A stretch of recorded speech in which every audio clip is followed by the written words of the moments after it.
abantu benshi bashaka kwinjiza amafaranga binyuze online, bimwe twita business online zikorerwa kuri internet, ariko hari ibyo batazi bishobora kuzabaho.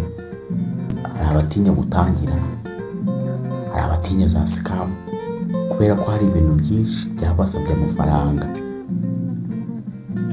kandi bakanatinya no gushora, banayashora bikarangira uyahombye, cyangwa se bagatekereza ko ushobora kuzabasa amafaranga menshi. Muri iyi video tugiye gusobanura online business icyo ari cyo, ubwoko bwazo n'izo ushobora kwibandaho uko watangira, n'ibisabwa kugira ngo ukore business. Gusa hari amakosa ugomba kwirinda, hari n'uburyo ugomba gukora business yawe. Icya mbere tugiye kureba business online icyo ari cyo. Kuba atazi business online ni ubucuruzi bukorerwa kuri internet. Urugero, hari gucuruza ibicuruzwa online, hamwe ushyira ibintu ku mbuga, umuntu yabibona akabyishimira akabigura, akaba ashobora kugusanga aho uri ku cyicaro, cyangwa se ukaba wakora icyo twita delivery, akaza kumusanga ahari bitamusabye urugendo. Ibi byorohereje abantu benshi kubera ko bitazagusaba kuba ufite department cyangwa se ahantu abantu bazagusanga kugira ngo bahe ibyo bintu. Gusa ibi ngibi byorohereje abantu bakure kubera ko bidasaba gutanga amatike menshi kugira ngo ibyo bintu bizakugereho. Hari gutanga service ukoresheje internet, bakaza kugura izo serivisi. Uko twabivuze, harimo gukora video n'izindi serivisi zitandukanye, hari gukora content yaba YouTube ndetse na TikTok. Ahangaha ni ugushaka uburyo buvuga bumvika abantu bakaza kukureba, wowe ugacuruza umunwa. Gucuruza umunwa ni ukuvuga cyangwa se ukerekana wowe ibyo ushoboye, abantu babikunda bakagushyigikira. Internet kuri ubu itanga amahirwe yo kugera ku bantu benshi utarinze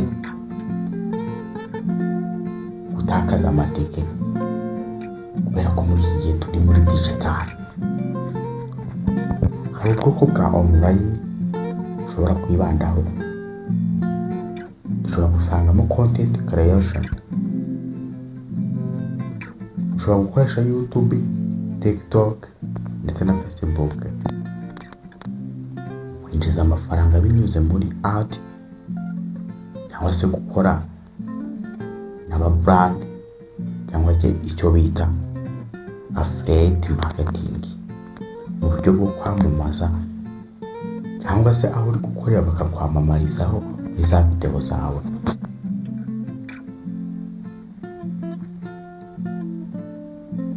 Ushobora gukora icyo bita graphic design, ukandika, ukeditinga amavideo, cyangwa se ugakora icyo bita program. Tukaza gusangaho n'ikindi gice cya e-commerce, harimo gucuruza ukoresheje Amazon cyangwa se Shopify. Ushobora kugurisha ibintu bifatika cyangwa se n'ibidafatika, icyo bita digital product. Hari ubundi buryo bwo gutangira udafite igishoro. Intambwe ya mbere ni uko ugomba guhitamo skills ugomba gutanga.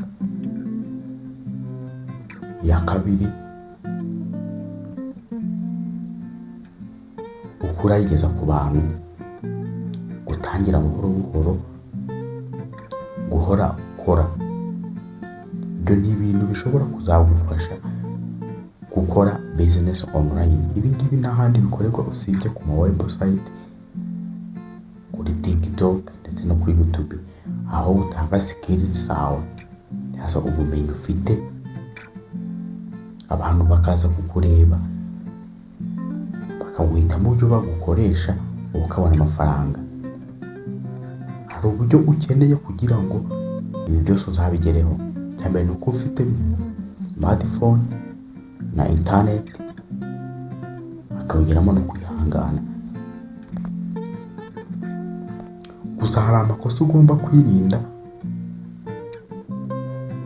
kugira ngo uzagere ku ntego zawe na business online igende neza.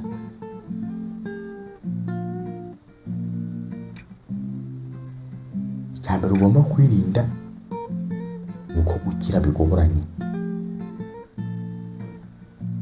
Ntabwo ari ukuvuga kuba bigoranye, ahubwo ni ukugira ngo wowe uzakore gake gake, kubera ko nta mpamvu uvuka ngo itezure ingobyi, byose ubijyana gake.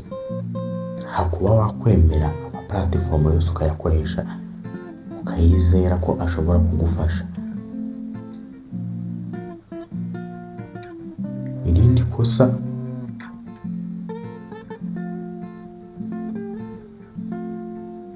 ni kudashaka kwiga. Iyo uri online ugerageza kwiga buri kintu cyose. Gucika intege biri mu nzira mbi yo kuba wahomba cyangwa se ugatakaza business online. Business online isaba igihe n'umurava.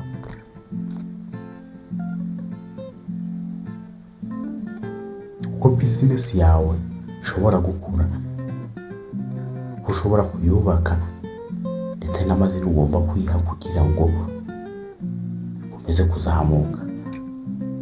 Icyambere ni uko ugomba guhitamo ibijyanye n'uko umeze cyangwa se wowe ibyo ushaka kwerekana, kugira ngo uzabone inyungu ukomeza akazi kawe kandi ugakora n'abandi.